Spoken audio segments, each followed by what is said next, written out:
Is simply equate with आपका कितना हो जाएगा, या आप सिंपली ऐसे समझो कि z डिवाइडेड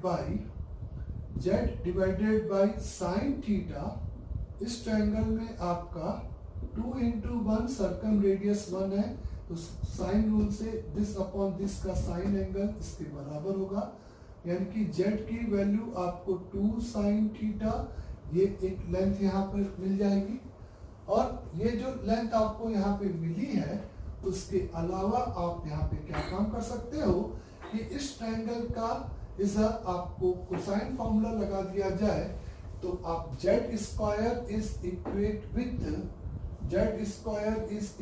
विथ 1 प्लस √3 का square minus 2 1 into √3 into cos of theta के बराबर, ऐसा लिख सकते हो आप यहाँ पे। सिंपली आप इन्हें यहाँ पे z की जगह पे 2 साइन थीटा रख दिया, तो ये आपका 4 sine square theta is equal to 4 minus 2√3 का कॉस थीटा, ऐसे एक ट्रिग्नोमेट्रिक इक्वेशन बन गया। इससे बहुत आसानी से आप थीटा निकाल सकते हो। आप 2√3 को उधर ले जाओ, 2√3 ऑफ कॉस थीटा इस इक्वेट विथ आपका 4 कॉमन चूंकि निकल रहा था, तो ये आपका 4 का कॉस स्क्वायर थीटा हो जाएगा। तो यहाँ से एक आपका कॉस थीटा आइदर या तो 0 आएगा, और जब आप कैंसिल करते हो तो एक रूट आपका 0 होगा, या cos theta is equate with simply यहाँ पे √3 डिवाइडेड बाई 2 मेरे को मिलेगा। कॉस थीटा की वैल्यू या तो 0 या तो इस तरीके से कॉस थीटा की वैल्यू सिंपली √3/2 हमें देखने को मिलेगी। अंडरस्टैंड सबको यहाँ तक भी? तो cos theta is equal to 0, या तो ये एंगल मेरा जो मैंने फिगर में बनाया है वो एंगल इस फिगर में या तो 90 डिग्री होगा, और या तो theta is equal to is 30 degree π/6, मतलब 30 डिग्री। इस तरीके से ये एंगल आपका कैलकुलेट होगा। तो अगर हम लोग यहाँ पे थीटा को π/2 पहले कंसीडर करके चले, कोई भी एक केस ले लेते हैं, तो z ऑब्वियस है आपका, इस केस में z की वैल्यू कितनी हो जाएगी, इसको π/2 लिया तो z की वैल्यू आपकी 2 हो जाएगी, यानी कि ये लेंथ आपकी 2 हो जाएगी उस केस में। अब आपको x और y और निकालना है। x और y निकालने के लिए आपके पास बेसिकली क्या है, यहाँ पे एरिया ऑफ अ क्वाड्रिलेटरल है ना।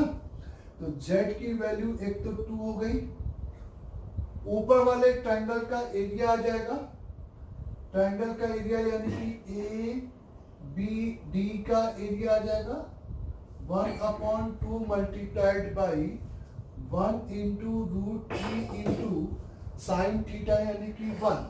बोले बच्चों राइट एंगल ट्रायंगल हो गया वो √3/2।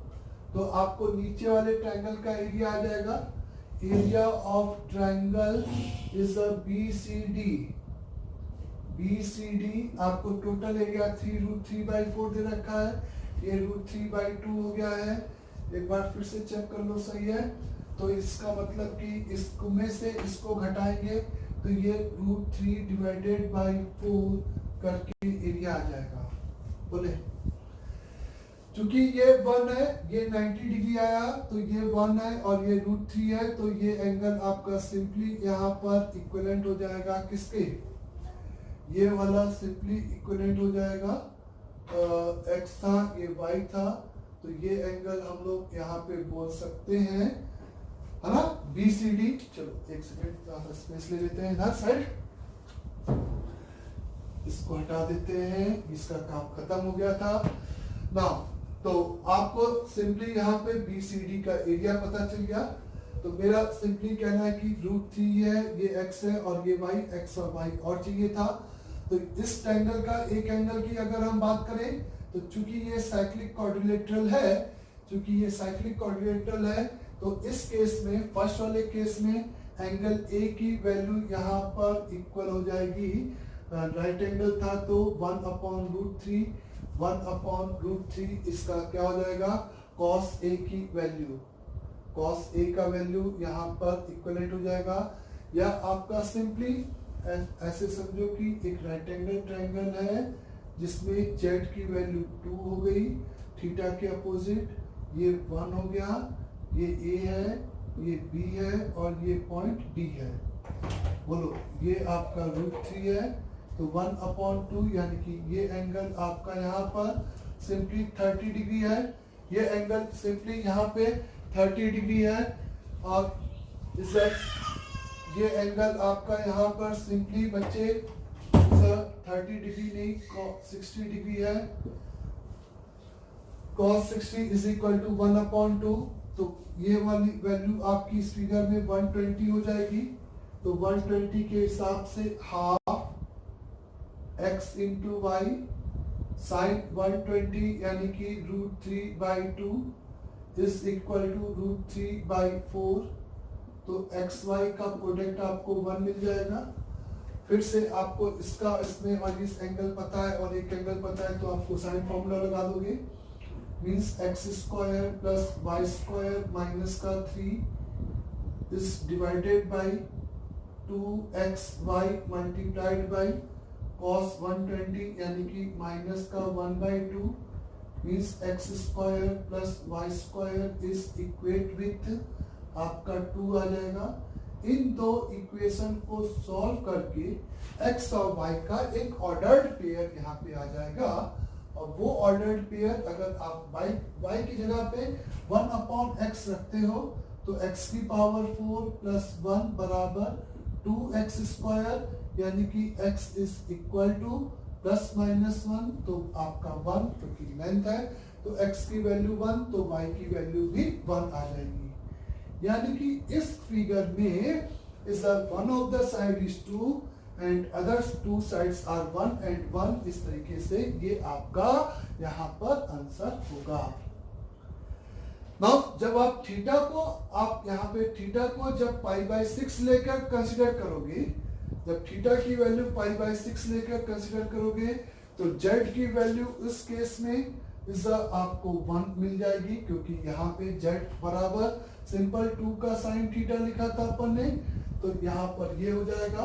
तो क्योंकि थीटा आपका π/6 है तो उस केस में ट्रायंगल ABD का जो एरिया है वो आपका 1/2 multiplied by 1 into √3 into simply 1/2 यानी कि √3 डिवाइडेड बाई 4 आ जाएगा।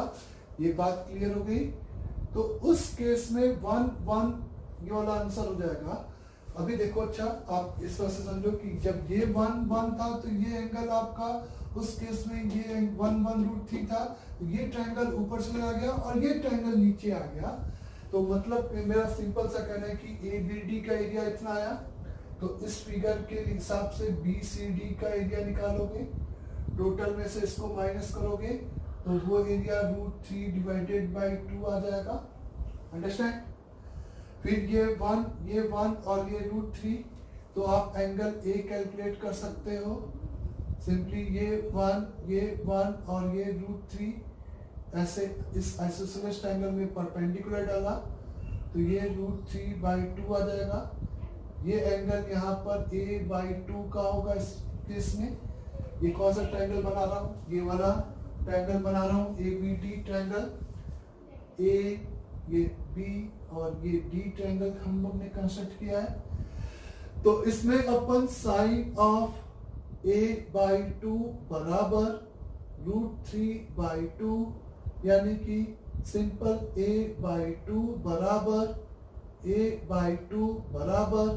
π/3, तो A बराबर 2π/3, तो वो एंगल आपका 2π/3 साइक्लिक है। तो C की वैल्यू आपको इस बार कितना मिल जाएगा? 60 डिग्री। तो 60 डिग्री के लिए आप यहाँ पे half multiplied by x into Y into sine 60 यानी कि √3/2 के साथ इसको इक्वेट करोगे तो यहाँ से आपको एक रिलेशन मिलेगा xy बराबर 2, और सिंपली 60 डिग्री के लिए कोसाइन फॉर्मूला लगाओगे तो X square plus Y square minus का रूट 3 का square is equal to 2xy into cos 60। इस तरीके से तो यहाँ पर आपको मिलेगा X square plus Y square is equate with 2 4 और ये सिंपली यहाँ पे देखो 7 हो रहा है क्या, जैसा एक्स वाई की जगह पे 2 रख दिया, एक्स वाई की जगह पे 2 रख दिया बच्चे, तो ये सॉरी 5 आपको मिलेगा, 2 2 कैंसिल, 2 + 3 5। तो इससे और इससे हम एक्स और वाई का ऑर्डर्ड पेयर फिर से निकाल सकते हैं और इससे सॉल्यूशन देखना एक्स की वैल्यू 1 और वाई की वैल्यू 2 आ जाएगी, यानी कि अदर 3 जो साइड हो सकती है वो आंसर आपका 1 1 2 या इस तरीके का फिगर हो सकता है। तो ये आपका यहाँ पर आपको गिवन था, उसके करस्पॉन्डिंग ये आपको यहाँ पर क्या किया गया था, पूछा गया था। अंडरस्टैंड सभी को? आगे देखें।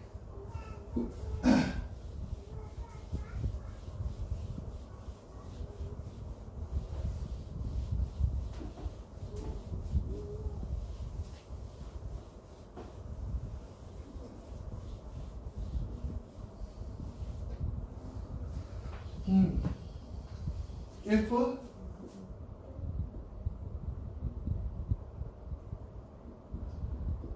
the sides of a triangle are in AP, एक ट्रायंगल है जिसकी साइड्स अगर AP में है and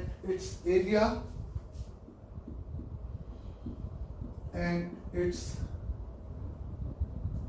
area is equal to the 3/5 of its perimeter, then find the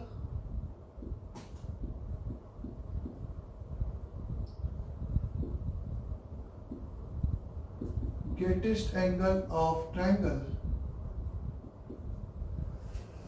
अगर किसी साइड्स की किसी ट्रायंगल की साइड्स AP में है तो और उसका एरिया अगर 3/5 ऑफ द पेरीमीटर है तो आपको उस ट्रायंगल का ग्रेटेस्ट एरिया क्या होगा वो यहाँ पे बताना है। अंडरस्टैंड क्वेश्चन सभी लोग?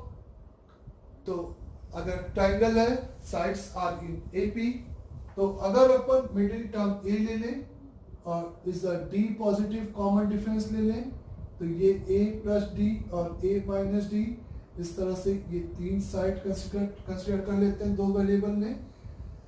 इस एरिया की वैल्यू अगर हमें निकालना है तो तीनों साइड्स अगर गिवन है तो हीरोन फॉर्मूले से निकाल सकते हो simply. S is equal to 3a/2 हो जाएगा बच्चे। S is equal to sum divided by 2 is the area is equal to या एरिया का square S into S minus A into S minus B into simply S minus C लिख सकते हो। 3a divided by 2, 3a divided by 2 minus A, 3a divided by 2 minus A plus का D, the 3a by 2 minus का A minus का D is equal to a/2, the 3a square divided by 4 into 3a/2 minus a यानी कि a/2 plus का d multiplied by a/2 minus का d। आ रहा सबको समझे?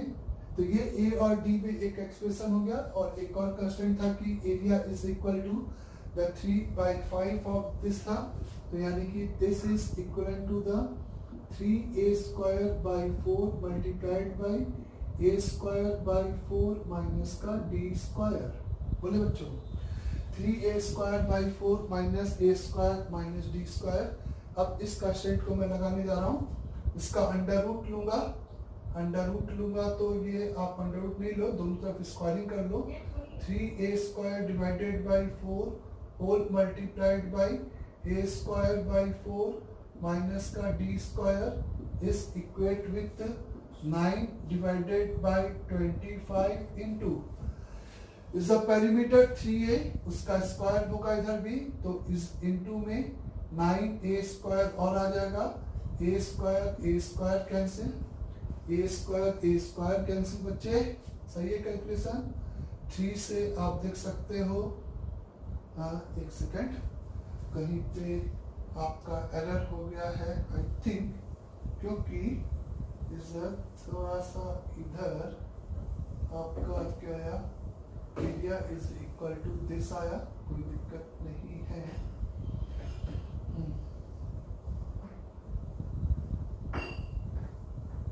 ठीक है, हाँ ओके, लेट मी चेक, आगे प्रोसीड करते हैं, क्योंकि इज 3/5 ऑफ इट्स पेरीमीटर था, तो 3/5 ऑफ पेरीमीटर अगर था तो अपन सीधे इक्वेट कर रही है ए स्क्वायर की वैल्यू डी स्क्वायर इंटू 9/25, ऐसा कुछ आपको मिलेगा। चलो इसका मतलब कि आपको यहाँ पे मिल गया ए स्क्वायर माइनस का 4d square divided by 16 into 9 into, है ना, सॉरी ये 3 काटा था तो ये 3 हो गया था, तो ये आपका यहाँ पे इंटू में 27 हो गया था, डिवाइडेड बाय 25 हो गया था, यानी कि ये कंस्टेंट हमें यहाँ पर गिवन है।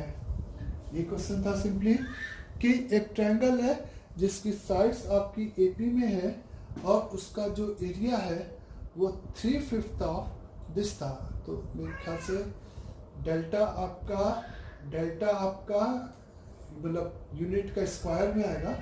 3/5 ऑफ इट्स पेरीमीटर अगर है तो पेरीमीटर का स्क्वायर होना चाहिए, या 3/5 अपने आप में एक जैसा स्केलिंग नंबर है जो कि इसको खाली मैग्नीट्यूड को बदल रहा है।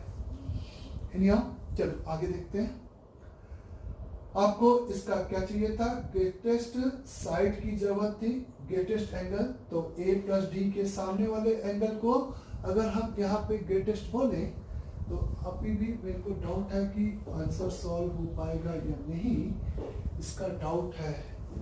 तो हो सकता है कि ये स्क्वायर ऑफ पेरीमीटर हो, मिसप्रिंटेड हो, क्योंकि अगर हम इसके सामने का एंगल थीटा निकाल रहे हैं तो cos theta is equate with a minus d का whole square plus a square minus a plus d का whole square is divided by twice of a minus का d इंटू a।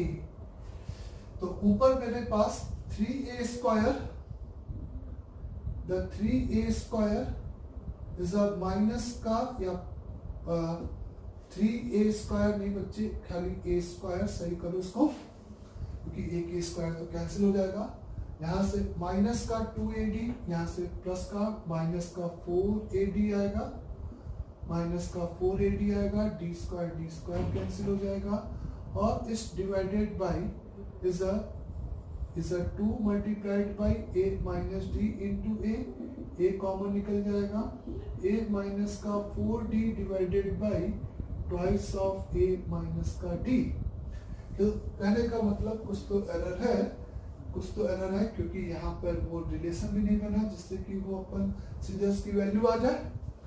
तो एक बार its square of perimeter अगर अपन करते हैं तो its square of perimeter, यानी कि इधर आपके पास पेरीमीटर एक बार और आएगा, और पेरीमीटर आपके पास कितना था, 3a था बोले, तो एक और 3a यानी कि 9a स्क्वायर आएगा, ऐसे समझ में चले, तो एक और 9 का a स्क्वायर आएगा। अब इसको पूरा सॉल्व करना टेढ़ा काम हो गया, पता नहीं सही है कि गलत है, मुझे नहीं पता, एरिया जो भी होगा, तो इस टाइप से प्रोसीड करने के बाद अपना आंसर आ जाएगा। चलो इसको बाद में देखेंगे, इस क्वेश्चन को भी यहाँ पे, है ना, इसको बाद में देखेंगे। नाउ नेक्स्ट इज लिखा है कि prove that the distance between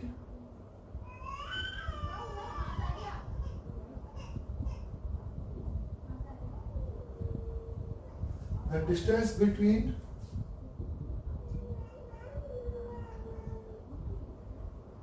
circumcenter and incenter of a triangle is under root over capital R square minus 2 capital R into small r।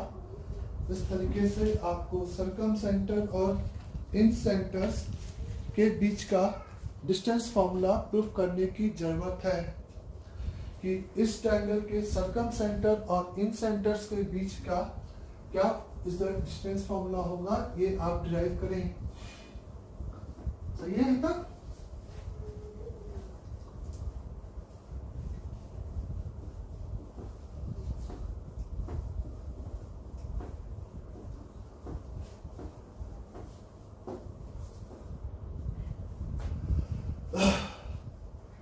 ये एक स्टैंडर्ड रिजल्ट की जैसे भी याद होना चाहिए। Prove that the distance between the circumcentre and incentre of a triangle, तो किसी भी ट्रायंगल, ये ए है, ये बी है और ये सी था, इसका ये मैंने मान लिया कि ओ सर्कमसेंटर है और इसका ये एज्यूम कर लिया कि इंसेंटर है। सॉरी, आपको यहां से लेकर यहां तक की ये लेंथ कैलकुलेट करने की जरूरत है ना? तो इस लेंथ को कैलकुलेट करने के लिए हम या तो इस तरह से बात करें कि हमारे पास ये एक ट्रायंगल पकड़ लेते हैं इस तरीके से, छोटा वाला ऐसे, क्योंकि O आपका सर्कमसेंटर है तो A से उसका डिस्टेंस ये कैपिटल R हो जाएगा इस फिगर में। AI यानी कि इस अगर AI की बात करें तो AI आप देख सकते हो वही आपको इन सेंटर का किसी भी वर्टेक्स से डिस्टेंस, तो A से निकालने से अच्छा है B से निकाल दें। तो ये B/2 है, ये R है, ये I है, तो ये सिंपली स्मॉल r का क्या हो जाएगा बच्चे, इस अपॉन में साइन B/2, अपॉन में साइन B/2 ये लेंथ हो जाएगी। तो इस फिगर में AI की वैल्यू हो जाएगी small r divided by simply sine A/2, है ना। AI R पता चल गया, ये लेंथ भी पता चल गई, आपको OI चाहिए। तो आपको अब कोशिश करके ये एंगल थीटा यहाँ पे निकालने की जरूरत पड़ेगी। तो इस थीटा को निकालने के लिए, क्योंकि ये आपका सिंपली यहाँ पर इन सेंटर है, आप ऐसे समझो कि इससे अगर आप इस साइड पे परपेंडिकुलर डालते हो तो ये एंगल आपका यहाँ पे C है कि नहीं। क्योंकि ये इन सेंटर है तो ये एंगल आपका सिंपली A/2, ये मतलब एंगल बाइसेक्टर होगा तो ये पूरा एंगल A/2 होगा, उसमें से थीटा चला जाएगा तो ये वाला एंगल आ जाएगा, प्लस C इसमें जोड़ देंगे, प्लस C इसमें जोड़ देंगे, तो ये आपका इज इक्वल टू सिंपल π/2 हो जाएगा। तो theta is equal to A/2 plus C minus का π/2, तो theta is equal to A/2 plus A/2 theta is equal to A/2 plus C minus का π/2 आ जाएगा। तो A/2 यानी कि π/2 माइनस का B/2 माइनस का C/2 प्लस का C माइनस का π/2 से π/2 कैंसिल हो जाएगा। तो is equal to the C minus B divided by 2, आपका थीटा की वैल्यू इस तरीके से आ जाएगी। तो मतलब कि इस ट्रायंगल में आपने थीटा कैलकुलेट कर दिया, C minus B divided by 2, AI की वैल्यू आपके पास है। AI को आप चाहो तो इज अ कैपिटल R में लिख सकते हो, is a 4r sin A/2 sin B/2 sin C/2, तो 4r multiplied by sine b by 2 into sine का c बाई 2।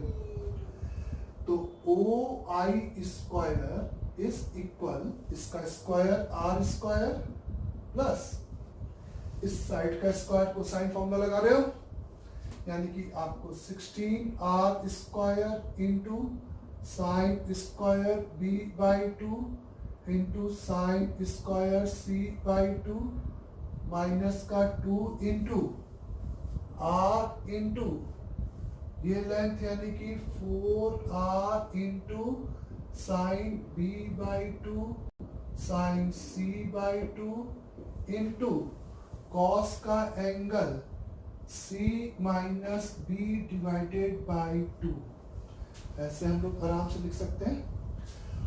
अब आपको इसको पूरे को एक्सप्रेशन को सिंप्लीफाइड करने के लिए आर स्क्वायर तो अलग रख रहे हैं, कोई दिक्कत नहीं है। इसमें से और इसमें से आपने 8r स्क्वायर, एक साइन b बाई 2 और एक साइन c बाई 2 कॉमन निकाल दिया, तो ब्रैकेट में आपके पास बचेगा 2 sine b by 2 into sine c by 2 is a minus का, इज अ सिंपली माइनस का, आपने 8r स्क्वायर कॉमन निकाल दिया और ये कॉमन निकल गया, तो कॉस का angle c minus B by 2 ये आपको यहाँ पे मिलेगा। और सिंप्लीफाइड करोगे तो R square plus 8r square into sine B by 2 into sine का एंगल c बाई 2 इंटू इसमें हम लोग 2 साइन ए साइन बी लगाए, तो this is equal to the cos of angle b minus C by 2 minus cos of angle b plus C by 2 और minus का cos of angle c minus b divided by 2। ऐसा लिख सकते हो। और cos है तो c माइनस बी और b माइनस सी सेम होगा, और b प्लस सी बाई 2 को आप लिख सकते हो बच्चे 90 माइनस का a बाई 2, तो यहाँ पर ये 90 माइनस का a बाई 2 ये माइनस बीच में आ जाएगा, तो ये हो जाएगा R square plus 8 into R square into sine B by 2 sine C by 2 into sine का एंगल a बाई 2 और बीच में ये आपका माइनस आ गया। अब आप देख सकते हो कि sine a by 2 sine b by 2 sine c by 2 के इस प्रोडक्ट को हम लोग simply small r upon 4 of capital R लिख सकते हैं। तो ये आपका R square minus 8 into R square into is simply ये आपका स्मॉल r अपॉन 4 का कैपिटल R हो गया, तो ये आपका capital R square minus 2 capital R into small r हो गया। तो ओ आई की वैल्यू यानी कि सरकम सेंटर और इन सेंटर्स के बीच का जो डिस्टेंस फॉर्मूला यहाँ पे बनेगा, सरकम सेंटर और इन सेंटर्स के बीच का जो डिस्टेंस फॉर्मूला होगा वो under root over R square minus 2 r into small r होगा। यानी कि किसी भी ट्रायंगल के लिए ये एक हैंसप्रूव्ड अपन ने कह दिया कि capital R square minus 2r into small r हमेशा ग्रेटर देन और इक्वल टू 0 होगा, यानी कि कैपिटल R हमेशा ग्रेटर देन और equal to 2 of small r होगा। यानी कि कैपिटल R की वैल्यू 2 ऑफ स्मॉल r से हमेशा बड़ी होगी, मतलब सर्कम रेडियस की वैल्यू इन रेडियस इन डायमीटर से हमेशा बड़ी होगी, कहने का मतलब अंडरस्टैंड सभी को। तो ये एक स्टेटमेंट आता है जो कि इज हमें इज डिस्टेंस फॉर्मूला इस तरह से इंपॉर्टेंट हो सकता है। जैसे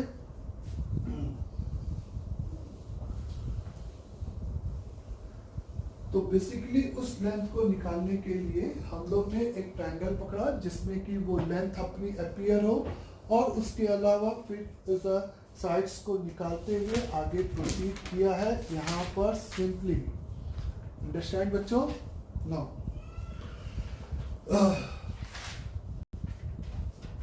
फिर एक आपसे कहा गया है कि if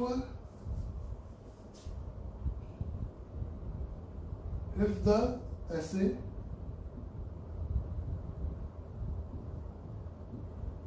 simple base question, if the circumcenter of a triangle ABC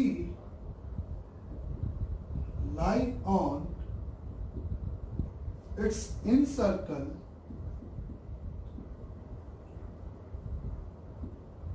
then prove that the cos A plus cos B plus cos C is equal to √2। मतलब कि अगर एक ट्रायंगल है जिसके बारे में ये इंफॉर्मेशन है कि इसका ये जो सर्कम सर्कल है वो इसके इन सर्कल पे कहीं पे लाई कर रहा है, circum centre of a triangle वो इसके इन सर्कल पे लाई कर रहा है और ये इसका इन सेंटर है। तो इस प्रॉब्लम में सर्कम सेंटर और इन सेंटर्स के बीच का जो डिस्टेंस हो गया वो सिंपली स्मॉल आर हो गया। तो सिंपली स्मॉल आर हो गया, यानी कि अगर हमें ये लेंथ पता है तो ये एक लाइन का क्वेश्चन हो जाएगा, R square minus 2r into small R हो गया, ऐसा आप बोल सकते हो यहाँ पे। फिर आप बोथ साइड स्क्वायरिंग कर दोगे तो R square is equate with capital R square minus 2r to small R. तो यहाँ पे आप small R upon capital R में होमोजीनियस इक्वेशन है तो कैपिटल आर स्क्वायर से डिवाइड किया तो ये आपका इसको इधर लेके आ गए बोले। तो ये आपका यहाँ पे 2 of small R by capital R minus का 1 ऐसा बनेगा। Small R by capital R is equal to -2 is equate plus minus under root over is 4 minus 4 divided by 2 यानी कि -1 प्लस माइनस √2 बनेगा। निगेटिव अलाउड होगा नहीं, इसका मतलब small R upon capital R की वैल्यू -1 प्लस √2 होगी जब ये कंस्ट्रेंट हम लगाएंगे। और स्मॉल आर की जगह पे फिर से 4 sin a/2 sin b/2 sin c/2 और फिर से sin a/2 4 sin a/2 sin b/2 sin c/2। हमें पता है कि this is equal to 1 plus 4 sin a/2 sin b/2। तो इस 1 को इधर लेके आ जाए तो यहाँ से ये हैंस प्रूव हो जाएगा कि cos a plus cos b plus cos c is equal the √2 के बराबर होगा। ये स्टेटमेंट आपका सिंपली यहाँ पे हैंस प्रूव हो जाएगा। ये स्टेटमेंट सिंपली यहाँ पे आपका क्या हो जाएगा, हैंस प्रूफ हो जाएगा। अंडरस्टैंड सभी को? तो इस तरीके से हम लोग इसको बात कर सकते हैं।